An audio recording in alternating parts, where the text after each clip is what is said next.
What's up, Bulls Nation? Welcome back. Tonight we're talking about the Chicago Bulls beating the Philadelphia 76ers 105-92. In a game without Vooch and with the Sixers without Embiid, it came down to Andre Drummond in his rebounding, playing a great game, the Bulls playing good defensively, and shutting down Tyrese Maxey to stop him from taking over this game. Honestly, the Bulls played great offensively and defensively. All of the starters for the Bulls getting in double digits. They did the things they need to do, as well as us seeing Patrick Williams continue to blossom and Andre Drummond destroy the boards as usual. We're going to talk about all that right after the intro. Give me the hot sauce! Give me the hot sauce, Pop! And the Bulls have the lead by 3. I want to go higher! Oh my goodness! Welcome to the Let's Talk Bulls podcast. Welcome back to Let's Talk Bulls. My name is Quentin. I am your host. This is your number one Bulls podcast in Chicago. And before we move forward, make sure if you're new to the channel, you smash that like button, you hit that subscribe button, and you hit that bell notification so you're notified when I drop more of these videos. And with that, we're going to get right into it. The Chicago Bulls pulled out the win this game, and part of that win was shutting down Tyrese Maxey. Now, Maxey scored 20 points in this game, but when you look at it, the Bulls really made him struggle from the field, had him struggling to make shots, him shooting 8 for 22 from the field and 2 for 8 from the three-point line is what you want to see as a Bulls fan. The Bulls made an effort that without Embiid, they were not going to let him take over this game. They made it down to the benches and to the role players, and they just could not continue to fight with the Bulls. The Sixers did not have the scoring power, and that's what to be expected. With Embiid out, they're losing 30 points in that game. They have to find someone to make up for those points, and with them really taking out Maxey, now you have your bench trying to make up for Maxey's missing points and Embiid's missing points, and they just couldn't do it. And that takes me to the Bulls side. Not only did the Bulls play good defense, part of that was Dalen Terry coming in and doing his thing. He's been great on the defensive end. But part of that also is the offense. All of the starters for the Bulls scored in double digits. We're going to first start talking about Coby White, who struggled again from the three-point line. And that's something that we've been seeing consistently for the last few games.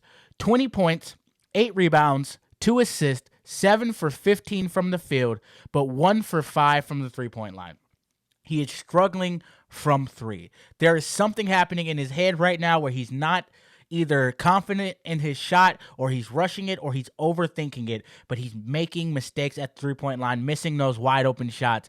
It's something where I definitely think it's Coby White. It will be fixed in its own time. But right now, the good thing about him still struggling is that he's finding other ways to score. Coby's attacking. He's getting to the basket, he's getting to the mid-range, he's finding his shot other ways, as well as continuing to help the team without just scoring. 8 rebounds in this game from your starting point guard is a great thing to see. And one thing I'd also love to see right now, and a lot of people aren't talking about it, is maybe Coby struggling right now could be a good thing. Right? The Bulls are still winning games. Coby's struggling, but he's understanding that even when he struggles, we're seeing him learn how to do other things. Right? He's now, since he can't just keep shooting, he has to work his way to the rim. He's learning how to get around defenders the way they're defending him now, so he can drive to the basket, so he can get those layups. And the more he does that, the more he learns to slow down what they're doing to him now and still getting to the rim in the mid-range, that's going to make them have to play him, which is going to give him a chance to take more three-point shots. And once he starts getting his rhythm and confidence down, he can start making those threes, but it's going to make him just deadlier in the long run. Now, that takes me to DeMar DeRozan. Another great game from DeMar, 24 points, 6 rebounds, 4 assists, 9 for 17 from the field, 6 for 7 from the free throw line. He got to the free throw line again. I love seeing DeMar get fouled, get to the line, and make those shots. And honestly, it's starting to become expected from DeMar to get those 20 to 25 points. He's getting rebounds, he's getting assists, he's playing that team basketball we've all been waiting for. And despite him still not being at the same pace at the team when it comes to contract negotiations, who knows what's going to happen with that. But right now, DeMar DeRozan is playing a great game that helps these young players get involved and move forward in their progression. Now, that takes me to Patrick Williams. 13 points, 3 rebounds, 3 assists, 6 for 11 from the field, 1 for 3 from the three-point line. Patrick is starting to really show that not only does he have talent, but he has some special things that other players just do not have. Right? This is the second game in a row we've seen him do that pop, stop, pull up with one hand, that Jordan-like grip to the ball, and just one-hand shot to the rim. That's what you want to see him specialize in. There's no real players who can do that other than maybe Kawhi consistently. And to see him make that a shot that he can consistently go to is a great sign. As well as we're seeing him start to really focus on passing now, right? The dribbling, that old point guard mentality that he has as being a point guard before he hit his growth spurt, he's starting to get into that. You can see him making the right pass, the right decision, right? Especially as he gets more aggressive and people have to guard him. He's understanding when he has a lane to pass to the big man to get them an easy dunk or pass out to the three to get a good shot for his teammate. And that's the next development of Patrick Williams. We know he's strong. We know he can get to the rim. We know he can shoot. But can you become a facilitator? Can you start getting 5, 6, 7 assists a game as well on top of your rebounds and points and start taking the step to that number 2 for the team or number 1 in the future? That also moves me on to Andre Drummond, the big cat. 15 points, 23 rebounds, 2 assists, 6 for 8 from the field, 3 for 10 from the free throw line. Andre struggles from the free throw line. And you saw that, especially at the end of the game, they started playing Hacker Drummond. And he was missing those free throws. And that is the trouble with Andre Drummond. He is a great rebounder. He's a great player. He's just a great athlete. He's strong. He's a bully. He does what the Bulls need. But the issue that I've been seeing is a lot of people see Drummond do these really great stats, right? He gets 20, 25 rebounds. But the issue is that doesn't mean he is going to be our starter. 23 rebounds is great, but that doesn't tell you the things that he does make harder for the team, right? A lot of people say that he's better than Vooch. Vooch shouldn't be starting the games. But the issue here is, one, Vooch is not coming off the bench. The amount of money we pay Vooch, the type of player he is, the caliber, he's not coming off the bench. He will leave. We will have to trade him. And if we do trade him to make Andre Drummond the starting center, now you run into Andre Drummond, who consistently has issues with foul trouble, fouling out of games, or getting himself into trouble in the second or third quarter, and now you're stuck trying to play a backup short big man because he can't stay in the game. And that's something we're seeing the last couple of games. Despite him having great numbers, you're seeing him early on getting into foul trouble, and now we have a 6'4" guard coming in to play the center. And that's when teams are coming back on us, right? I heard people talking about he showed this game that he's the starter. Embiid didn't play. If Embiid plays this game, Drummond maybe has 5 or 6 fouls. When Drummond goes out in the second because he has 3 fouls, Embiid would be destroying us. And we most likely would be down 10 points.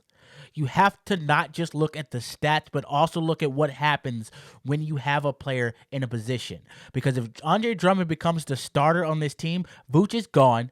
We don't have a backup center. And now we have to rely on Drummond playing perfectly or we're screwed. Okay? But other than that, Drummond's still a great player. I love to see what he does. 3 blocks, 2 steals. He does what you need him to do. But I want him to have more minutes off the bench, not be the starter for the team. Alex Caruso, 28 minutes, 14 points, 2 rebounds, 5 assists, 4 for 7 from the field, 3 for 5 from the three-point line. Alex Caruso continues to be one of the best three-point shooters on this team.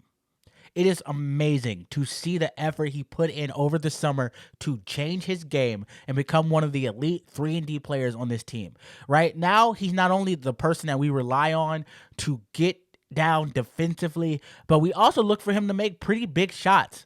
Right? He's making 3-point shots in people's faces. We've seen him this year make a, clutch last-second 3 to tie the game. He's not afraid to pull that shot. And that's something you want to see. That's the next progression for Alex Caruso. And honestly, if we do trade him, the more he shoots like this, the more we're getting in that trade. That takes me to the bench. Dosunmu and Taylor, 6 points each. Taylor with 6 rebounds, 2 assists. Terry Taylor impressed me this game. There's a lot of things where we just did not think Billy should be playing him, but it's starting to look like maybe he had something that we didn't know, right? Billy is playing him, and he's playing smart. He's a defensive type of guard where he's bodying people up. He's not getting blocks, right? He's not going to get a lot of rebounds on the offensive end, but he's trying, and he's using his power and strength to push other people around, right? For him to be so under height and still get 6 rebounds in this game, it's just what you need. Him to come in, play his game, do the things you need to do, and get out. Other than that, the Bulls bench didn't do a lot. Javon Carter, another bad shooting night. I'm honestly done trying to even wonder if he's going to shoot well. Just play defense. That's all I care about now. I don't rely on Javon Carter to shoot shit anymore, because at this point, he's just struggling way too much. He's having a worse time than Kobe with shooting. But then you have Dalen Terry hitting a 3. He hit a 3 tonight. It looked good and it went in, but playing amazing defense. A lot of people have been talking shit about Dalen Terry. I saw a guy on Twitter talking about Dalen should not be happy with a stat line with 6 points from last game, which tells me you didn't watch the damn game. Because if you watch the Bulls games and you see Dalen Terry play defense, and how he plays defense, and how he gets into people, and really 100% all the time is trying his best, that's what you want to see from a young player. The game will slow down. He'll get better. But that mentality, you can't teach someone to have the mentality that Dalen Terry has. To come off the bench, regardless of what time it is, regardless of who you playing, and know that you feel in your soul that you can stop them. Overall, the Bulls had a great game. They played the game that you need them to play. I definitely see next game Joel Embiid coming back, right? The Bulls have beat the Sixers twice now. Embiid's coming back next game, and he's going to do everything in his power to try to stop us from winning a third. The Bulls are going to have to be on their P's and Q's. But overall, I'm happy to say we got another win. It was fun coming in to talk about it. I love being here for Bulls wins. I love being here for you guys to make these videos, and I hope you guys are enjoying it as well. As usual, if you are enjoying the videos, make sure you hit the like button and subscribe button. Join the family. We're on our way. We're trying to get to that 1,000 subscribers. I'm trying to get monetized, y'all. I need to make this a full-time thing so I can be here making videos for you each and every day. I'm trying to get on that Hayes level, right? I want to be able to make these videos consistently for you guys when things pop up, and that's the goal for the year. But before we get out of here, I'm going to ask you guys one question. You know I do each video. The question I have for you this video, Ayo Dosunmu, right? He's been looking great. He's been looking like he's getting to the rim. Do you think Ayo Dosunmu should be the leader of this bench mob? Or do you think he already is the leader? Let me know down below. Leave a comment. Do you think he's the leader, or do you think he should be the leader? Or you can also say you just hate Ayo and you want to trade him. Whatever you feel. Let me know down below. Other than that, I hope you all have a great day. I hope you have a great New Year's. I hope you all have a great time watching these videos. I'll see you next time. Peace.